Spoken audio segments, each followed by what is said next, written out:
কারো ক্যান্সার দেখে যদি এই দোয়াটা আপনি বিশ্বাসের সাথে পড়েন, জীবনে কোনোদিন ক্যান্সার রোগে আক্রান্ত হবেন না।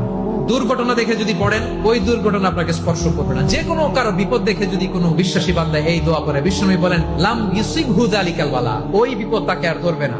অনেক সময় আমরা দেখি হাসপাতালে ক্যান্সারের 3rd স্টেজে চলে গেছে, লোকটা হ্যাংলা হয়ে চিকন হয়ে হায়রে কি কষ্ট পায়, দেখি না? বিশ্বনবী বলে একটা দোয়া যদি কেউ অন্যের কোনো বিপদ দেখে পড়ে, ওই বিপদ তার জীবনে কখনো আসবে না।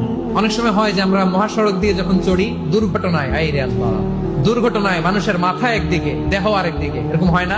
আল্লাহ তুমি হেফাজত করো। বিশ্বনবী বলেন এই দুর্ঘটনা দেখে কেউ যদি এই দোয়াটা পড়ে, তার জীবনে সে কোনোদিন এরকম অ্যাক্সিডেন্টের সম্মুখীন হবে না।